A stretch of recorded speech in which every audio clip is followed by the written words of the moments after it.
demon says, yeah, I just tried it, you know. And then there's a big fight, and sometimes Kṛṣṇa appears to be losing, and then all his devotees are like, oh no! And then all of a sudden the tables will turn and Kṛṣṇa will win, and everybody's happy. Right? Kṛṣṇa likes these kind of dramas. And he does the same thing in his loving relationship with the gopis. Kṛṣṇa goes out in the woods and starts playing his flute. All the gopis come out to meet him in the forest. And then Kṛṣṇa says, oh, thanks very much for coming. Now go home. What? That's contrast. Contrast, yes. Tension. Yeah. See?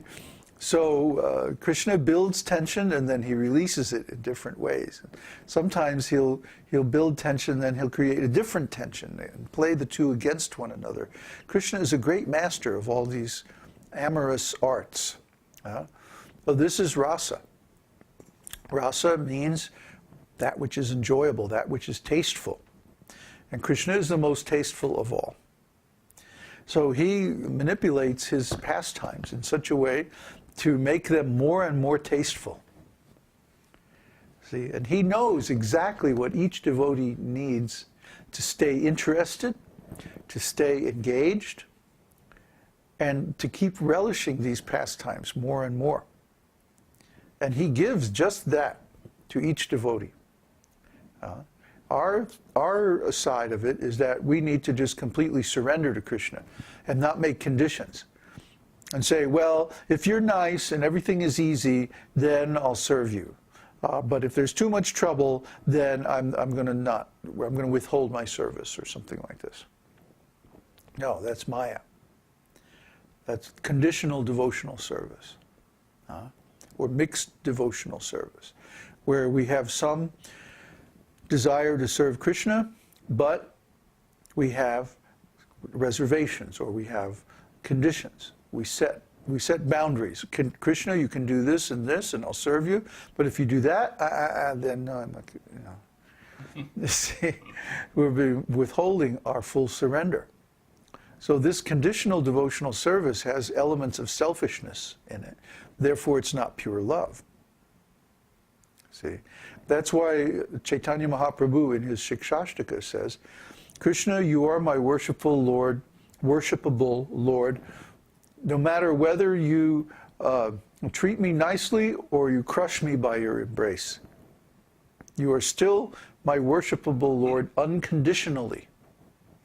Unconditionally means that whatever Kṛṣṇa does, we don't stop loving him. Kṛṣṇa doesn't stop loving us, even though we're rascals and we come to this material world to get away from him. He comes and he hides himself in our hearts. So he's still with us, he hasn't left us, but he's very discreet. He doesn't show himself because we don't want to see him. One time, some devotee was saying to Srila Prabhupada, oh, I want to see Kṛṣṇa, I want to see Kṛṣṇa. And Prabhupada said, if you saw Kṛṣṇa, you wouldn't like him. He was Prabhupada could be very blunt, very sarcastic also. You think I'm sarcastic and critical? Oh my God, Prabhupada is like 100 times more. I'm a mild-mannered guy, you know, easygoing. Compared to Srila Prabhupada, Prabhupada had extremely high standards and demanded the complete surrender from his disciples, especially if they wanted some position or some power in his organization. Oh boy, they had to measure up. And I mean, I've seen devotees come out of Prabhupada's room like white and shaking, like disoriented from being chastised. When Prabhupada chastised, it was like Nishringadev. Oh, really? It was severe, you know, and yeah. Devotees who had a lot of false ego, you know, because they wanted power or something like that, oh, he would just cut them down mercilessly. Or I should say mercifully. Because a guru's chastisement is actually mercy. It's keeping us out of trouble. It's cutting us down to size so that we don't do really stupid, offensive things. So it's safety. If we take shelter of Guru's chastisement, that's the safe position. Guru will always save us from committing offenses to Kṛṣṇa. So we should be very happy. I feel deprived because Srila Prabhupada never chastised me. The most he ever chastised me was he told me that it's not necessary to learn Bengali. I wanted to learn Bengali because I was working on Chaitanya Charitamrita. But he said, no, whatever you know, whatever you can do now, that's your service. Whatever abilities Kṛṣṇa has given you, just engage those in his service. There's no need to learn anything new. Okay? So I dropped learning Bengali. And to this day, I still don't know Bengali.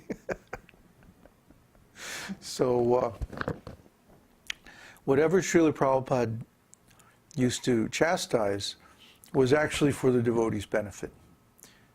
And the same thing with us. We have no, we actually don't get angry so much as we become anxious to shield the devotees from making offenses.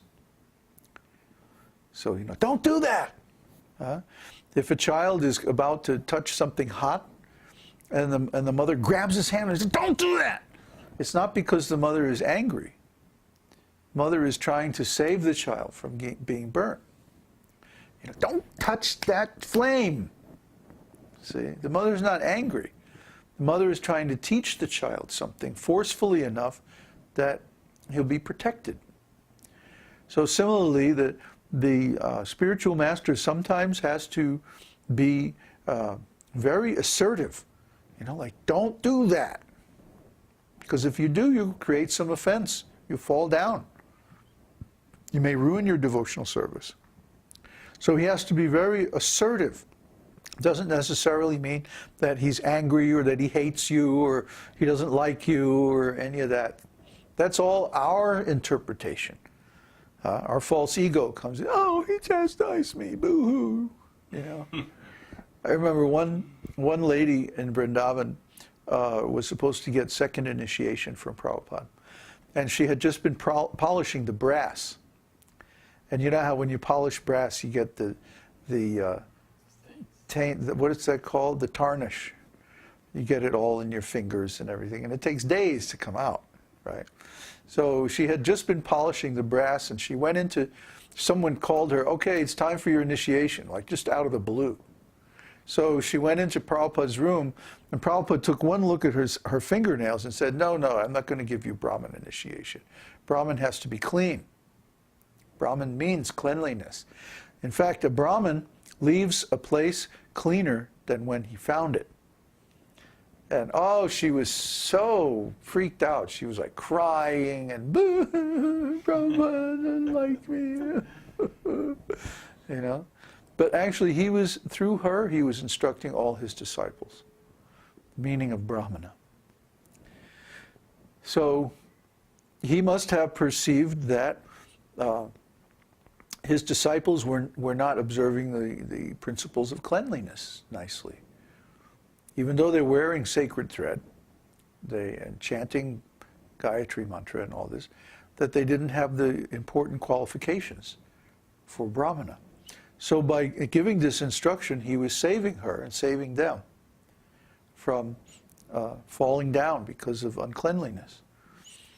See, not that he hated her or wanted to ruin her life or any of that. That was her interpretation. See, when we receive instruction from the Guru, it's always for our benefit. And we have to see how the Guru is trying to help us by giving that instruction. Because Guru doesn't have anything to gain from his disciples. In fact, disciples are a bother. Disciples are trouble. Always something, one thing after another, always trouble. Because disciples don't know the absolute truth. It's like they're wandering around in their sleep, bumping into things. So you always have to, In the woods. In the woods, yeah, right. So you have to always take care of them and, herd them back into temple.